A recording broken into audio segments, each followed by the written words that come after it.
body cam video showing the police chase that ended in the death of an unarmed black teenager. And there are big questions this morning about why the exact moment of the fatal shooting was not on camera, but virtually everything else was. ABC's Marcy Gonzalez joins us with more. Hi, Marcy. Hi, Paula and Dan, and this comes at a time when the department is still trying to regain the public's trust. The police superintendent saying people have a right to be upset as there are still a lot of questions about this latest case. If we don't get no justice! Demonstrations in Chicago over the shooting death of unarmed car robbery suspect Paul O'Neill by police. Put your hands behind your back! 2 officers' body cameras capturing them firing their guns at the stolen Jaguar driven by O'Neill last month.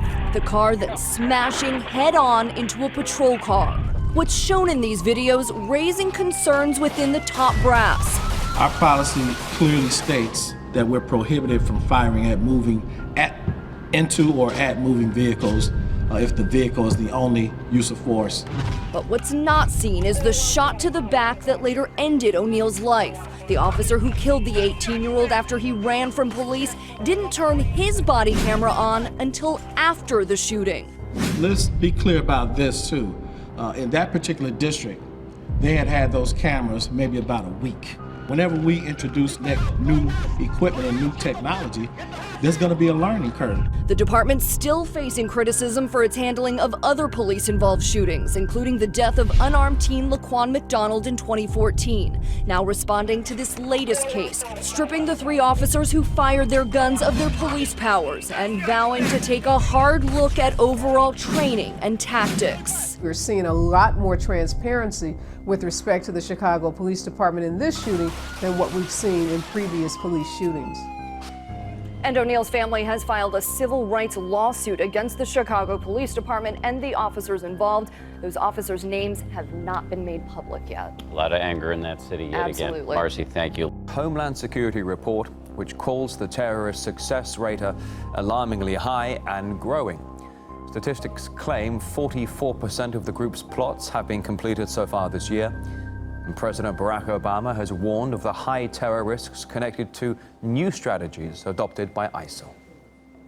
The decline of ISIL in Syria and Iraq appears to be causing it to shift to tactics that we've seen before. It's still very difficult to detect and prevent lone actors or small cells of terrorists who are determined to kill the innocent and are willing to die. Israeli cyber intelligence group Inside says Islamic State is targeting U.S. military bases in the Middle East. The group claims it managed to breach the Telegram online chat app used by around 500 jihadists to communicate. We spoke to one of the hackers, as RT's Guyan H. Jakan reports. An Israeli cyber intelligence firm hacked into ISIL's highly encrypted chat room, where the terrorist organization posts potential targets for its followers. The particular group that they hacked had about 500 followers. What they saw was a list of targets, mainly airfields used by the U.S. Air Force in various countries. The security firm says the ones in Kuwait, Bahrain, and Saudi Arabia may be in particular danger. RT spoke with this Israeli cyber intel firm. Here's what they told us.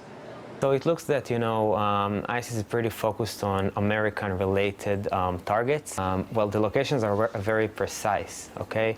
And we have a reason to believe that airports in Bahrain, Riyadh, and Qatar are in more danger. But it's a very big map of lots of targets, so we cannot tell for sure where it is going to happen. The idea is that people that are really following this group, waiting for, call for actions from this group of cyber caliphate, and then take actions based on that. One particular reason for concern is that a similar group on what many call the dark web a few months ago posted a call to attack a church in Normandy, France. And on July 26, it happened. ISIL followers murdered a priest there. Even though this Israeli firm could see the list of other potential targets, they say it is impossible to trace who's on the receiving end of these messages, who can potentially act on ISIL's calls. What would make these attacks nearly impossible for law enforcement to prevent is that this way, they don't have to provide their recruits with the means to carry them out.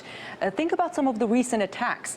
The priest in Normandy was murdered with a knife. The attacker on a train in Germany used an axe. attacks. The terrorists in Nice, France, used a truck to plow through a crowd, killing scores of people. On top of this, we're also learning that ISIL has its own intelligence service called EMNI, which is tasked with spreading terror across the world. A former ISIL recruit who's now in a German maximum security prison told the New York Times that there may be more of a link between the seemingly unconnected attacks in Europe than authorities know. He said ISIL operatives are trying to stay detached from the actual attackers in order not to get caught. And he described their way of doing that. They find someone who doesn't have a criminal record or history of traveling to Syria and other ISIL hubs. Then that person reaches out to someone who is suicidal, stupid, marginalized, mentally ill, someone who could potentially carry out an attack.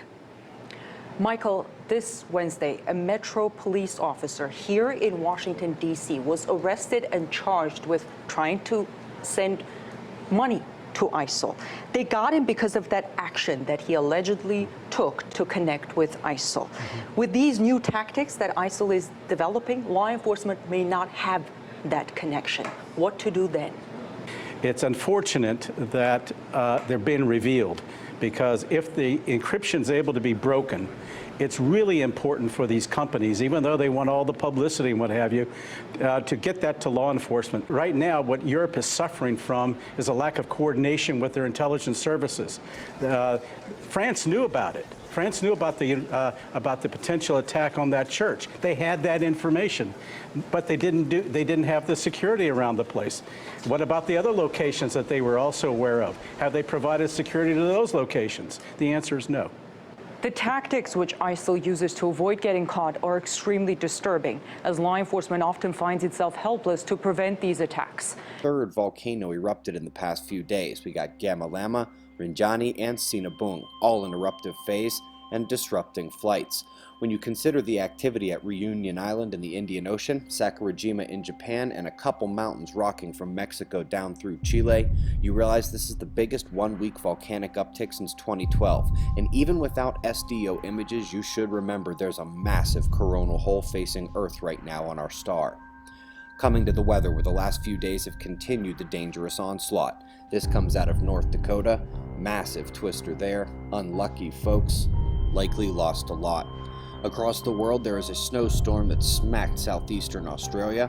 A number of groups had to be rescued after their routes were cut off.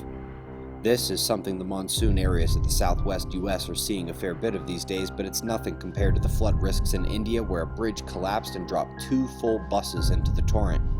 The same system was blasting through China a few hours later, and it destroyed a train station. Yeah, go the other way, my friend. Against the Houthi advance, it's a bitter struggle for control, and diplomatic efforts don't seem to be helping.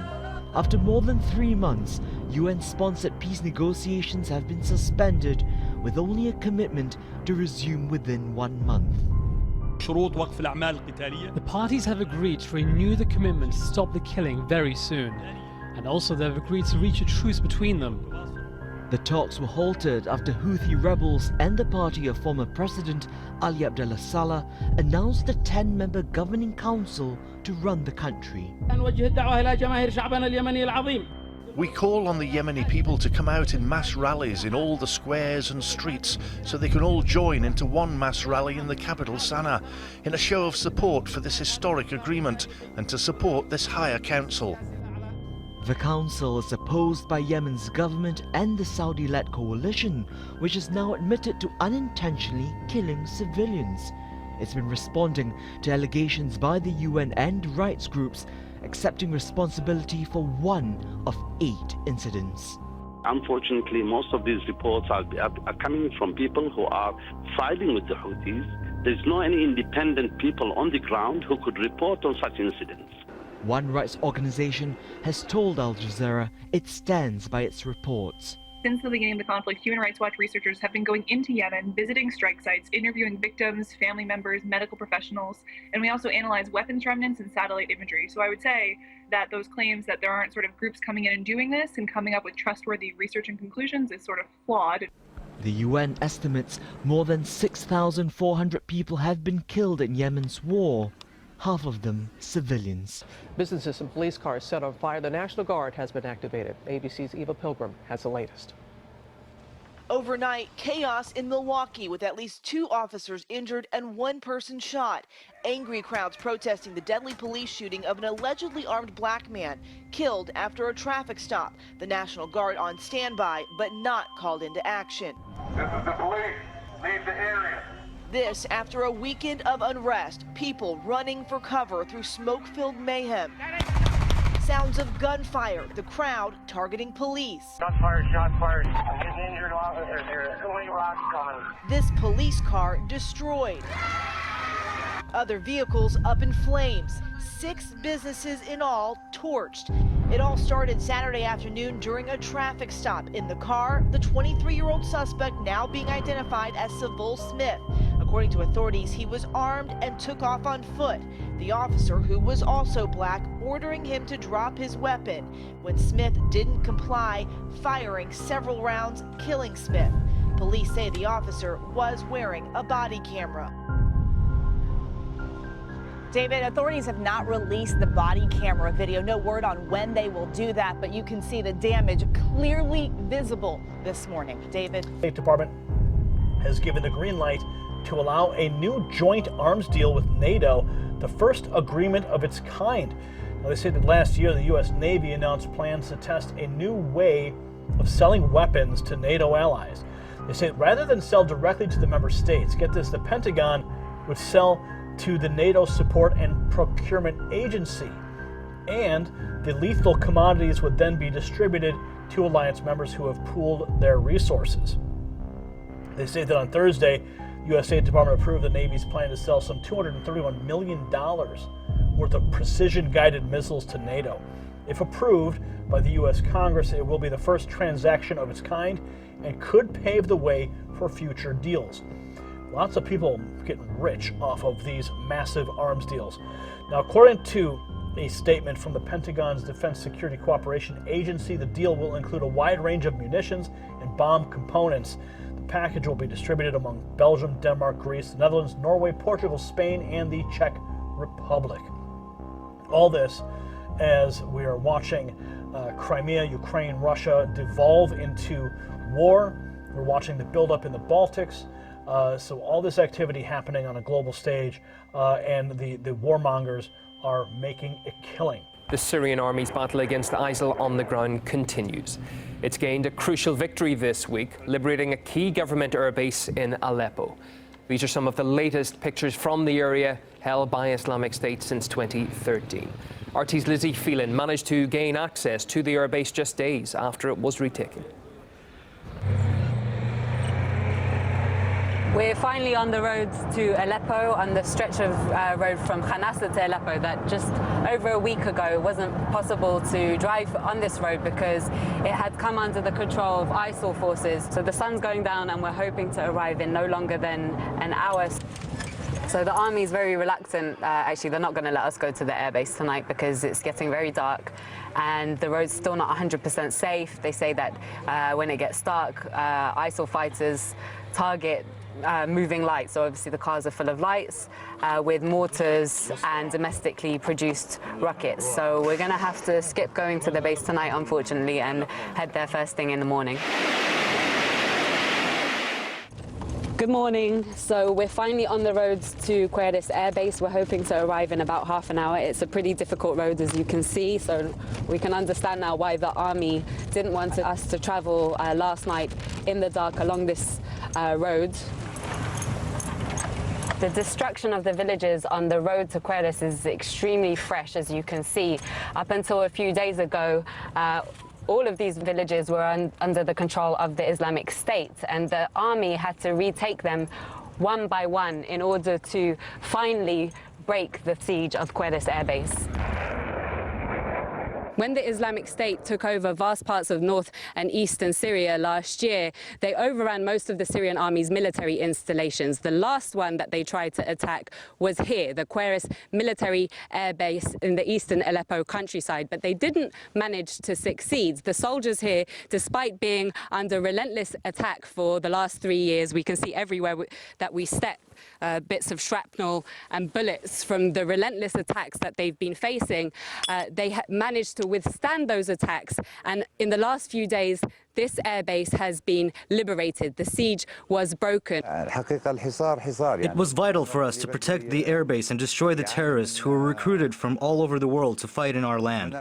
They didn't have the guts to fight us face to face. Instead, they planted car bombs or sent in suicide bombers to intimidate us. Now, it's impossible to understate the conditions which they were living. On top of being under relentless attack, the army was unable to drop them supplies because their helicopters were being shot down by Islamic State fighters. So the soldiers here tell us that they've been living off wheat that they managed to grow on this land, that they had the facilities to make bread out of, and some fruit and vegetables that they were also able to grow. Some weeks they were only able to eat every couple of days. When the war began, my son, who came to liberate me, was only 16 years old. We would talk on the phone and he would promise that he'd come for me. He wasn't even in the army then, just a high schooler. And now he's 20 and he came and saved me. These are the graves where some of the soldiers who were killed during the last 3 years have been laid to rest. Many of them were killed in August this year when around 1,000 Islamic State fighters launched a fierce offensive on this base, attacking with heavy artillery. Many of the others were killed by mines laid by the Islamic State and mortars. Diana, emergency workers have rescued thousands of stranded residents. At least 5 people are reported dead. U.S. Coast Guard helicopters, high water vehicles, and boats have taken part in the rescue operation. Experts for the Washington Free Beacon, they are reporting that China is building up maritime security forces around a specific, key disputed island in the South China Sea. They're writing that the Pentagon has warned China not to militarize. Of course, we've been reporting on that. Now, according to Pentagon officials, the number of Chinese maritime security vessels near Scarborough Shoal in the Spratly Islands has risen sharply over the past several weeks. They also state that over the past several years, China has limited the deployment of naval vessels at Scarborough Shoal to 2 or 3 maritime security ships that are similar to Coast Guard ships. They also state that over the past several weeks, the number of Chinese warships there has increased to more than a dozen. As according to officials there, they also state that China appears to be sending large flotillas of hundreds of fishing vessels through the Scarborough Shoal in an action similar to what is currently taking place in the East China Sea. They say that China has sent a total of 324 fishing vessels to waters around Japan's Senkaku Islands, along with 13 maritime security ships. They state that fishing fleet deployment is based on China's claim to sovereignty over those islands, which Beijing calls the Diaoyu Islands.